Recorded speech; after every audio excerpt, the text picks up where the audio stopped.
Good morning, and welcome to First Unitarian Church of Des Moines. My name is Catherine Sutton. My pronouns are she, her, and I am a member of the Celebrant team. We are a community of children, youth, and adults bound not by creed, but by covenant. Our church is located on lands that are the traditional territory of the indigenous Iowa peoples who call themselves Bahoche. Other than those of us descended from those indigenous peoples, we all arrived here from someplace else. As we enter this space, let us recommit to understanding the history of the land it occupies and to owning our part in the work of education, reparation, and healing. If you are here with children, feel free to keep them seated with you or to take advantage of our We Worship space in the back of the auditorium. Programs for children from kindergarten through high school take place at 10:45 a.m. Please join us for the Sunday Forum today at 11 a.m. in Griffin Hall, led by members of the Pachamama Alliance. Please silence your cell phones during the service. If you are joining us via Zoom, please make sure your microphones are muted throughout the service. Now a spotlight from Elaine Emlau.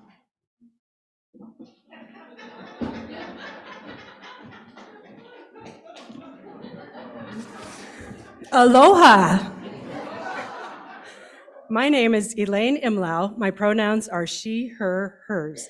And as the coordinator of our annual food fair, I guess it's time to leave paradise behind and concentrate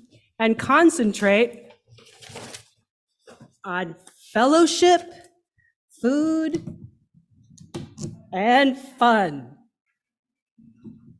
Or FFF.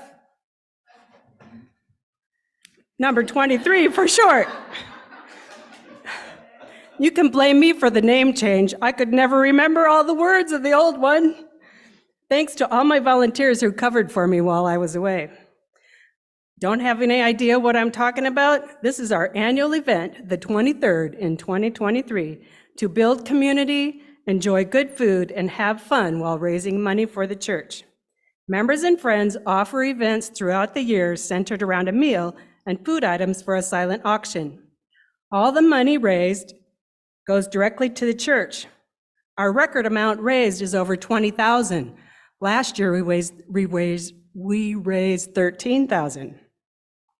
The sale begins with a potluck dinner Saturday, April 29th, and continues the next day after church.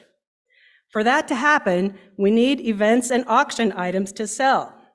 So far, we have 14 events and 23 auction items, about half of what we had last year.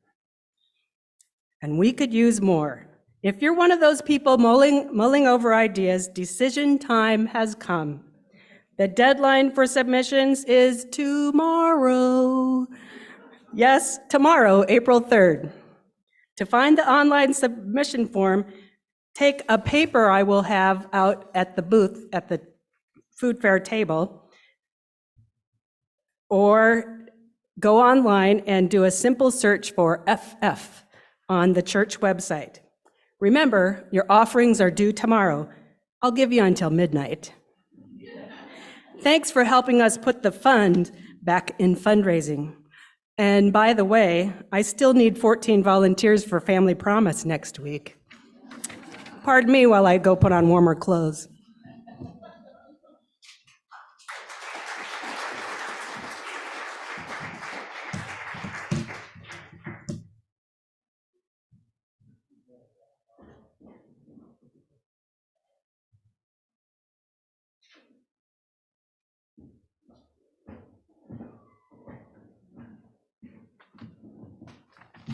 Sue, we forgot our hats. We did. Oh, well, it won't be quite as cute. Hi, I'm Sue Huber. My pronouns are she, hers, and I'm with the Faith in Action Committee. I'm Jack Hackett. My pronouns are he, his, him, and I am also with the Faith in Action Committee. And yeah. You'll notice we have a script here, and I have a very important line which is coming up soon. I didn't want to blow it, but you'll know when I get to it. So Sue, Okay. I don't know what that line is. anyway. you'll get it. Okay, all right. Jack, do you know what Just Voices, Knock and Drop, Interfaith Light and Power, El Éxito, One Iowa, Central Iowa Shelters and Services, Candeo, Days for Girl, DMARC, Embark, Family Promise, Global Greens, Planned Parenthood, Planned Parenthood, Monsoon, Young Women's Resource Center all have in common? It's coming. It's coming. No. No, Sue, I don't have a clue. What in the world do they all have in common? Yes, you do. They all have been Faith in Action partners, which means they have received funds from the basket that we pass every Sunday. This year, our Faith in Action partners are Hawthorne Hill and Let's Talk. Do you know how many funds they will receive when their term is finished at the end of August? Gee, Sue, I'm not sure. They probably get some money. I don't know how much. If people continue to give as they have, they are both projected to receive almost $10,000. Yeah, that's good. And that's because of you. And this is really all about you. And that's a lot of money, and that's going to make a difference to these organizations. You screwed it up. That's what it's on here. Anyway, so now is the time to apply. The applications are due by April 30th. And Jack, how do they apply? So to apply, go to the church website, and in the search bar, you can type in Faith in Action, or on the About tab, if you just press on that, you'll see Faith in Action, and you go to that link, which will take you to the Faith in Action page on the church site. The application is there. There's a little box that says Faith in Action application, and there's also a link to partner responsibilities. So to be sure to read that, because there's some important information about the responsibilities. The key thing is that the organizations have to be 501c3, and they need a church member to be a champion. And the champion actually serves as a liaison between the organization and the church. And also, the champion will not be alone. We are, and the Faith in Action team will support the champion during the whole year. And one thing, in the past, due to COVID, we haven't had a whole lot of volunteer experiences with the partners. This year, that's something we're going to emphasize, that there will be volunteer experiences, whatever the partners that are chosen. Okay, so Sue, how are the organizations selected? This will happen at the annual meeting. We will have ballots that will be given out at the annual meetings, and all members can choose two people or two different organizations, and then we'll tally it up and pick the two. Okay, so key things. Faith in Action is your chance to bring an organization that you feel important, or that you value, into the church community. To do that, you have to apply, coordinate with the organization, get somebody to be a champion, and get your application in. And what is the application date again? April 30th. All right. And I'd like to emphasize the application process is simple. It's not complicated. It's simple. And our role is to screen the applications just to make sure they're complete. So we don't filter in or out organizations. The decision about who the partners are is the responsibility of the church congregation. Right, and Jack and I will be outside at a table, so if you have any questions afterwards, please come and talk to us. We can explain more. Thank you. Thank you very much.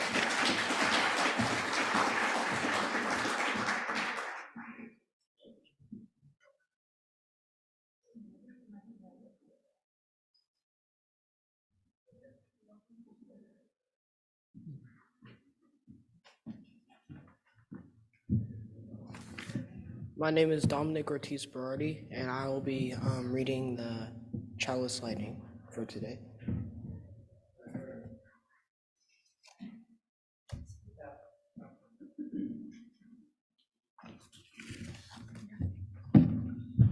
We gather this hour as people of faith, with joy and sorrows, gifts and needs. We light this beacon of hope, sign of our quest for truth and meaning, and celebration of the life we share together.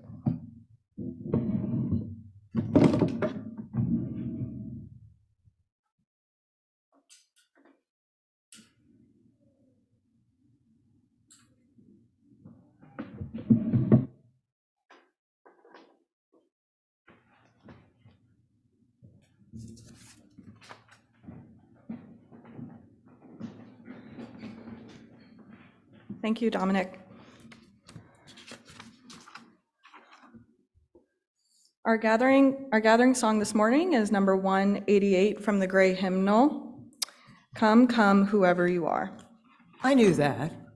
Okay.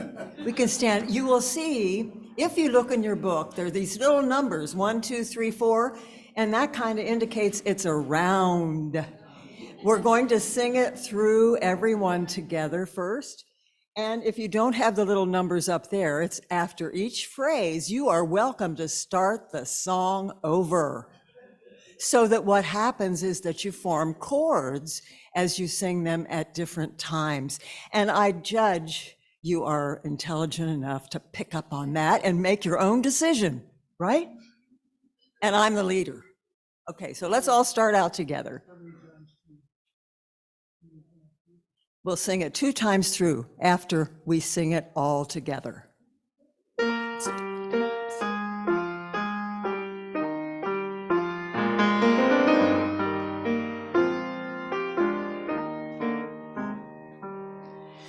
Come, come, whoever you are, wanderer, worshiper, lover of living, I am no caravan of despair. Come, yet again come. First group.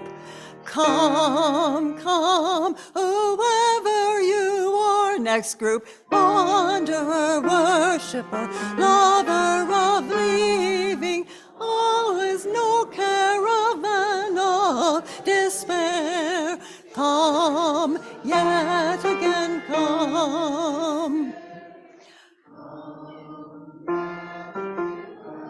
Keep going. Where's the third group? Come, come, whoever you are, wanderer, worshiper, lover of living, ours is no caravan of despair. Come, yet again come. Well, that's pretty good for the first time. Thank you.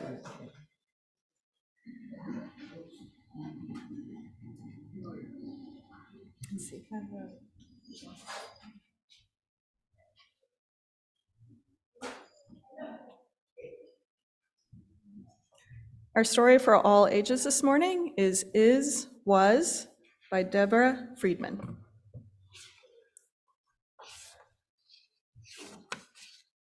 The sky is the same sky that was blue, but now is spilling down. The rain is. Was. The same rain that was, drips, is now for sips and song. Was.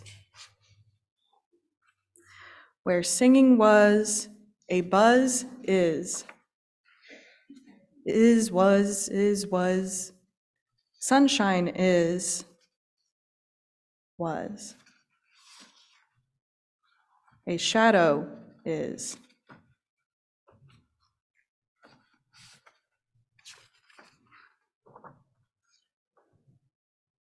Quiet is. But listen, the earth's heart beats. Was.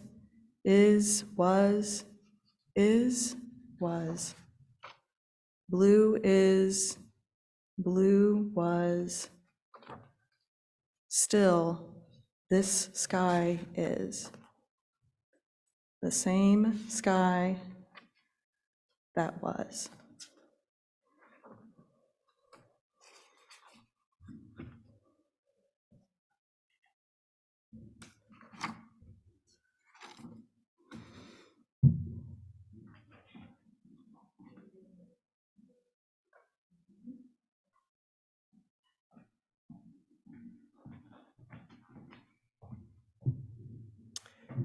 The mission of First Unitarian Church is to grow ethically and spiritually, serve justly, and love radically. Your gifts of time and presence and money make all of this possible. Every week, half of the collection is given in the service is given directly to the wider community, as you heard, through our Faith in Action partners, Let's Talk, who collaborates with Des Moines Public Schools in mediating with middle school students, and Hawthorne Hill, which works to house permanently unhoused families, which is a human right, by the way. You may give through the plate as it passes or give online. All of your gifts are gratefully received.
A church is not a building, but a community.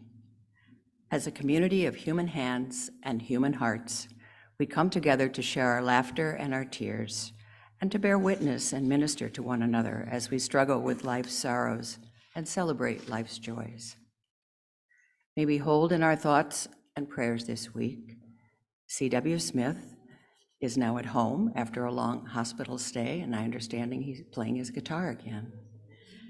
Pat Peterson, whose niece died unexpectedly last week. Barb Klubel, whose only sibling, George, passed away peacefully this week at the age of 75 in New Hampshire with Barb at his side.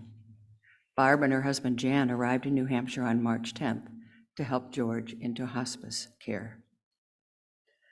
Lois Leonard and her family, mourning the death of Bill Leonard this past week. A memorial service for Bill will be held here on April 15th. And we mourn the death last Sunday of Susan Gross, and a memorial service for Susan will be held on May 6th here at church. Let us share together now the names of anyone we know who could use some special care and attention. You may call the name out loud or type it into the chat. As we share these names, may the love of this community hold all of them.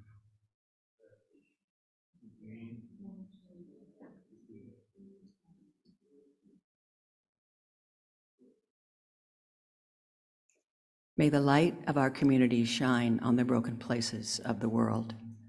May the work of our hands and hearts support, aid, and comfort all those who hunger or thirst for food or water, justice or freedom. May we never look away when we are needed. May those who are grieving be comforted. May those who are tired find rest, and may the broken places be healed. May those who are filled with joy and laughter be abundant. Now we light 3 candles, one for the joys and sorrows shared aloud, one for those shared in writing, and one for those held silently among us.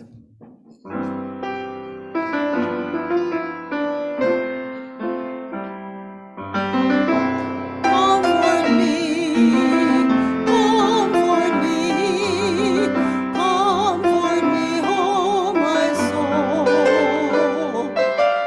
Comfort me, comfort me, comfort me, oh my soul. Sing with me, sing with me, sing with me, oh my soul. Sing with me, sing with me, sing with me, oh my soul.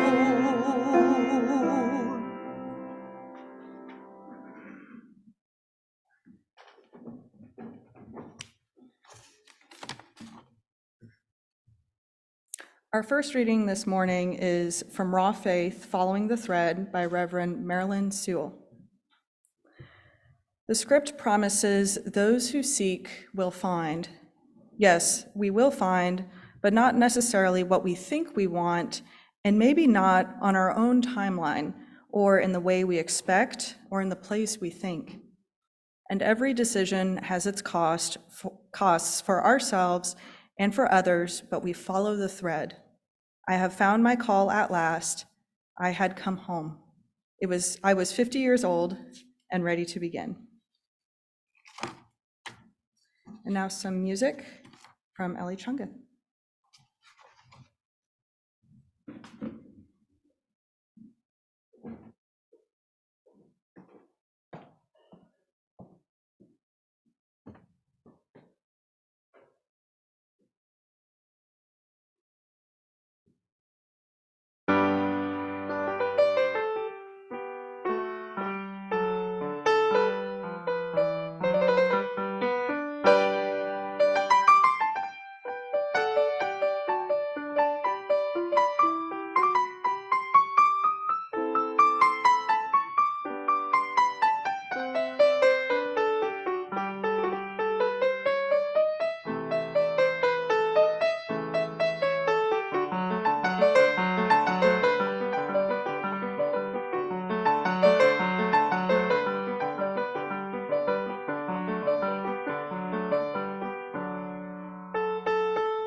Thank you, Ellie. That was very lovely.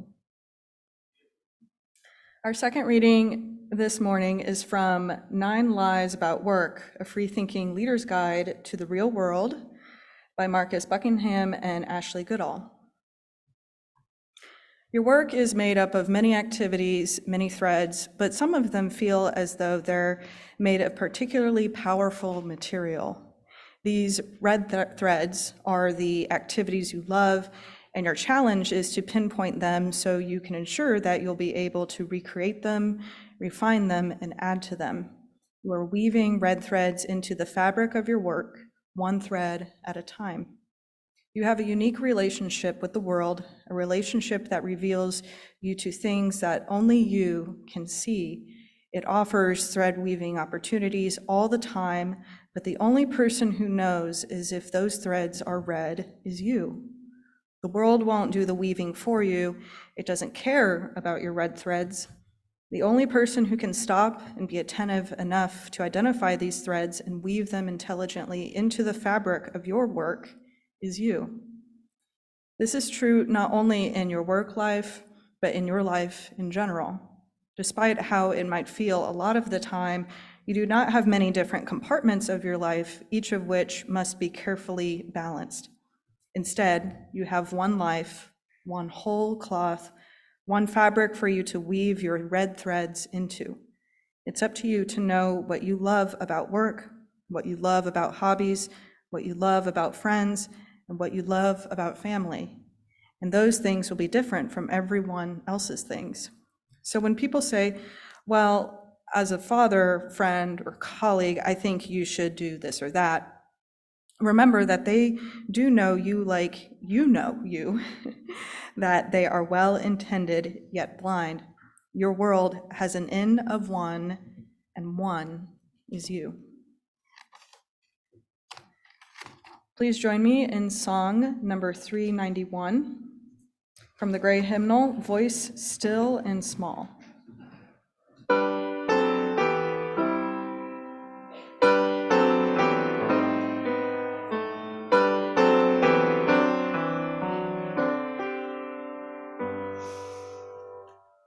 Still and small, deep inside all, I hear you call, singing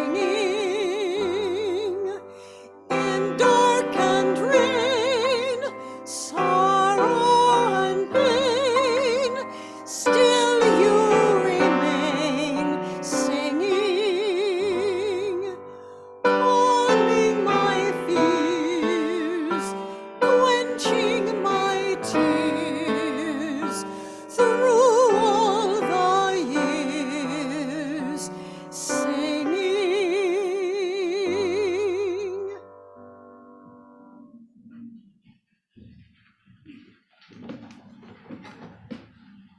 Good morning. My name is Sally Buckhold. My pronouns are she, her, and hers. I'm a member of the congregation since 1999. I had to look at my button. And it is a delight to be before you today to talk about the theme for this morning, which is What's Next? I'm Ready. But before I begin, I want to acknowledge some people in the room today who spent the lion's share of the last 2 weeks putting together the most incredible event that happened yesterday. So to the members of the Transgender Action Group, did I say that right? Is that the right name? I'm sorry. Will you stand, please? And these flags were put up yesterday, and I asked that they remain, that we honor transgender lives every day. So thank you.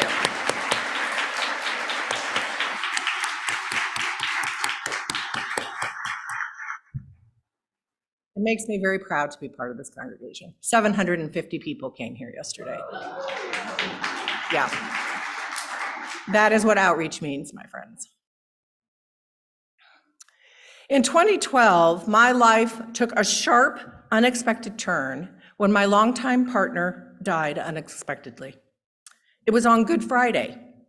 He was off work, so I'd kissed him goodbye that morning and headed into the office. I could never have imagined that morning that by evening, I would be reaching out to his family around the country to his son overseas, telling them that he was gone. Loss awakened me to the reality of uncertainty. Robert and I were planning to go away for the weekend for Easter. Instead, I came to church with my children and my not yet son-in-law, so I could hear a message of resurrection of spirit, even though I was numb and beyond sad. I needed my church, my anchor of the building and the people. I needed to be reminded that while nothing was certain, that I was still here and a way forward would emerge. That time and the weeks that followed were a fog. I remember very little. Later that year, our church invited Reverend Marilyn Sewell to come to Des Moines for a screening of the documentary film about her life called Raw Faith. I remember sitting in the auditorium crying, watching this tender story of Reverend Sewell and her last year in ministry. There was a scene in that film that changed me yet again.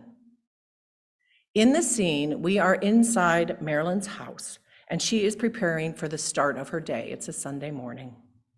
Her movements are familiar. They're ordinary. She's making coffee. She's in her bathrobe. She's a woman alone in her home, as I was much of the time at that point. She speaks of her morning practice of journaling and prayer, and she says she closes this time of reflection each day with the phrase, "What's next? I'm ready." And that, my friends, that was planted in my heart right then and there. It was a lifeline thrown to me in a time of grief and uncertainty, one that didn't offer any answers, but allowed me to imagine the questions, that a next was possible, and that in some way I might be prepared to meet it. I began ending my daily journal writing with those 4 little words, "What's next? I'm ready." And sometimes I'd draw a smiley face next to it, and sometimes I'd underline it, and sometimes I'd write it and think, "No, I'm not ready." Because the question, what's next, is all about the unknown, which is every moment that lies ahead. We don't know what's next. We make our plans and we set our goals. We save our money for our kids' college and retirement. We operate as if life were predictable, when deep down we know it's not. It's all unfolding. It's all mystery. And when I stop and ask the question, what's next? It's with the intention of being as open and curious to that as possible. What's next? I'm ready offered me a way forward. It acknowledged the uncertainty and also offered me an assurance I could find a way to meet that uncertainty. What's next says to me that there is a door that hasn't yet been opened. It's the door of today and the door of tomorrow. It invites me to be open, to be curious, be attentive, be present to the invitation that is right in front of me and right in front of you. It also acknowledges that I cannot know what's next. It's a question, not a statement. It reminds me that the unknown is ever present and that I have a choice to be open to it or not. It is also a heartfelt query. Hey, universe, what's next? What's possible? Where do I need to be? What am I meant to do? Who will be with me on the journey? What wonder, what joy, what loss awaits? There are times in life when asking what's next is scary, even unwanted. What's happening right now may be overwhelming, it may be painful, it may be really too much. And what if what's next is even more challenging, more painful, more overwhelming? Can we sit with that possibility in our lives and still find a way to live with our hearts open in readiness? In readiness. It's a lot to ask. What I found in the months after Robert's death, and then 2 years later after my father's, was that grief for me, was a way toward readiness and open-heartedness, not a barrier to it. I found a tenderness toward my fellow travelers that allowed for the truth of us all, that we are all struggling in some way, that kindness smooths the way, and that I can never know what is true for someone else. Like the reading about the red threads, no one can live your life for you. No one can know what threads in another's life are shining and bright, and which ones are so faded they are barely there. Knowing this has allowed me to stand in deep waves of sorrow, to weather strong winds of anger, to wade into the quicksand of confusion and disappointment, and still stay open to what's next. And what is it about I'm ready that draws me? I think back in 2012, it felt impossible to be ready. I felt battered by reality. I didn't have any idea what was ahead for me, much less how I could prepare for it. Taken alone, I'm ready. Well, it assumes some kind of preparedness, right? It's like, I got this. I've got it all under control. I've got myself together, and I do not feel that way an awful lot of the time. But in this expression of those 4 words, what's next, I'm ready, there is a partnering that occurs. This readiness is not about knowing, but about expecting not to know, and to find a way to enter that unknown with our hearts open. As Reverend Victoria says in our invitation to meditation, she says, there is a readiness which is the heart of prayer. It is the heart of hope. It is the heart of love. It is the heart of community. I believe it means it is possible, even on the most unlikely of days, to be open and curious about what lies ahead. I believe it means that we can trust that we have what we need to move into that next. For me, I'm ready is about the deepest part of myself, the part that wants to be present and attentive, the part that wants to be able to respond, to be thoughtful, to be kind, to be strong, to be gentle. It is about the work of living, of facing forward with anticipation that I am indeed ready for life. Some years later, after seeing the film and incorporating this practice, I read Reverend Sewell's book by the same title, Raw Faith, in which she tells in detail the story of her life from her very difficult childhood all the way to when she accepted the call to become the senior minister at First Unitarian Church in Portland, Oregon in 1992. The first reading from today was from the final chapter of that book. In those few words, she brings to us the truth of our lives, that we will find our way, but it will not be as we expected. And we may not get what we want, or have things arrive the way we wanted them to, as we'd wished. We will find our way, but the decisions we make along the way will have costs. And sometimes those will feel worth it, and sometimes they will not. But Sewell arrived at that place. She followed the thread of her longing to give what she had to give in life. And she says that at age 50, she had arrived home and was ready to begin. That was her first church she ever served. She was 50 years old. She stayed 17 years and retired. This readiness, this sense that I have given myself to what matters to me, this is what I wanted to experience. When preparing for a training with Amos, the community organizing collective to which our church belongs, I read about the idea of red threads from the second reading. The visual spoke strongly to me. I started to pay more attention to what brought me energy and passion, as well as what depleted and exhausted me, because that's the other side of the red thread reading, really. That is, I didn't include that part, but the red threads are the things that work, and that if they're not red, they need to go. I said yes to the things that energized me and brought me pleasure and joy and passion, and slowly but surely, I learned to say no to the rest. That was the harder part. I learned to look at my career with an eye toward red threads within it. I invested in building relationships with clients and colleagues. I looked for the red threads of church life, learning to listen, to learn, and to teach, and finding a red thread in the community organizing work of Amos, and in teaching our young people in coming of age. I took in and deeply learned the joyful energy is what identifies a red thread for me. If I feel joyful energy, I'm gonna follow it. Curiosity and imagination fuel me. I seek positive change and growth for myself and hopefully for those I'm traveling with, as I've woven those threads together.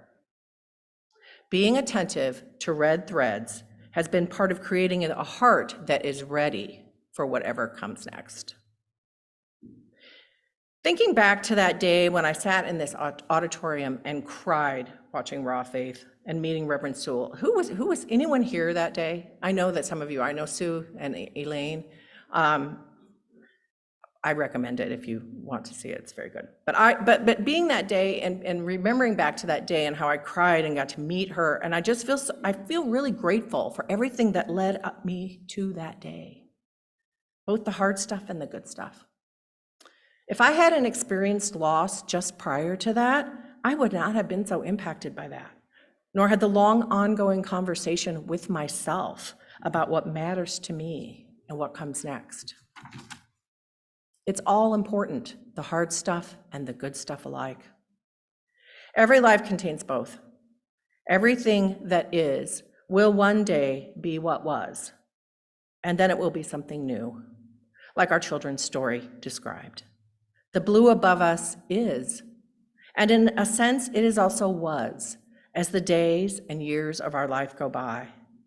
I want to be awake to what is now, and when it passes, I want to know that the time was well lived.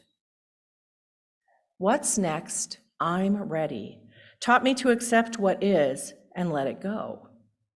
To turn towards what's next with the curiosity and imagination that are my red threads. The possibility of a next that shines with what matters most to me.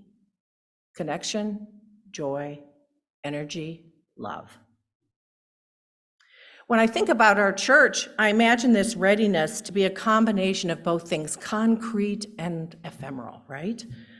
It's good finances and imagination, of equipped leaders and expectations of joy and love.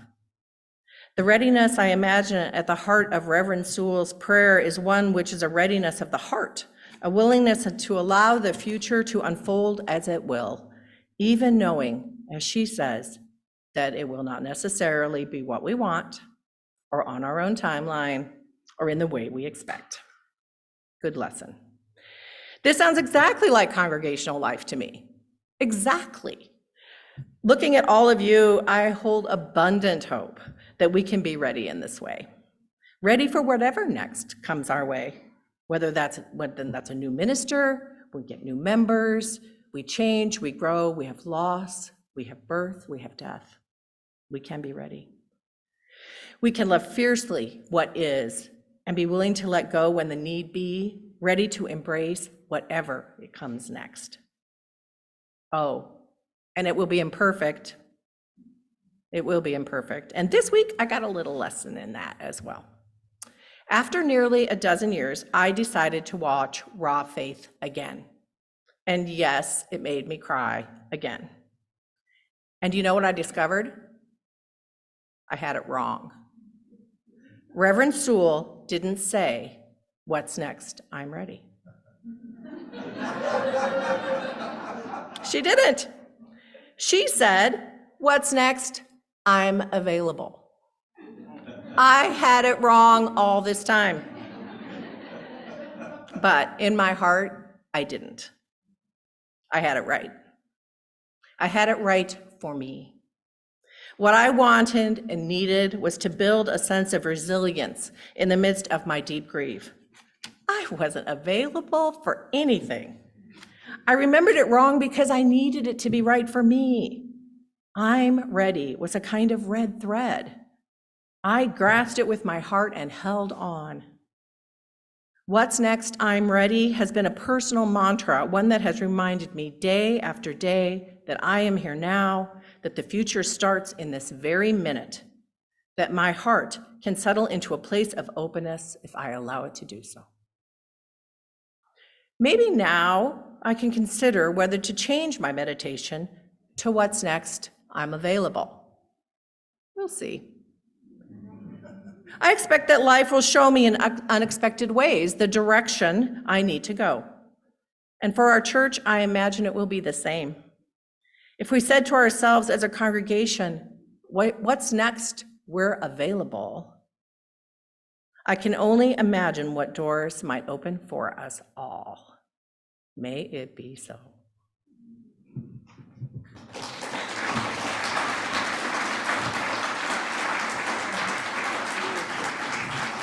And if you'll stand and join us for the hymn number 396, it says, 396. I know this rose will open. This one's a round two, but we're not going to do it that way. We're just going to sing it. No. We're just going to sing it full and loud with all our heart. Three times through, though.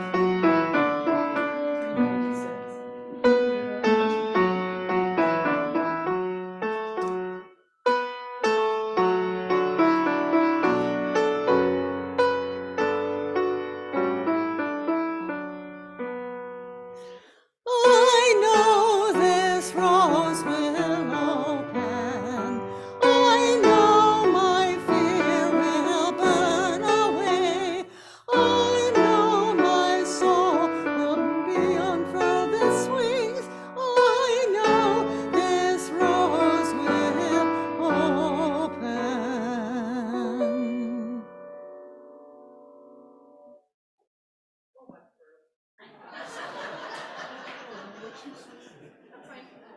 We have plenty of time.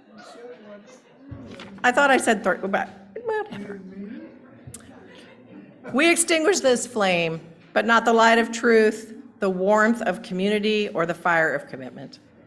These we carry in our hearts until we are together again. Let us sing. Oh, I didn't do that right, Catherine. But that's okay, because this is a forgiving room, as I tell my coming of age students. So thank you all for that. Let us just move directly into the Hymn of Valor, if we would, please. What's next? What's next? I'm ready and available. Soul of truth, eternal goodness, sojourn with us as we part. Fill our minds with high endeavor. Keep us just and pure in heart. Strengthen us for daily duty. Guide us by the inward light. Hallowed be each coming morning.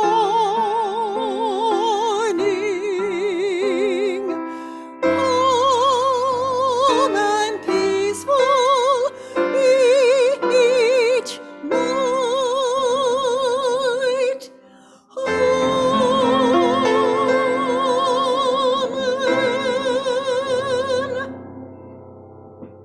Go in peace. What's next?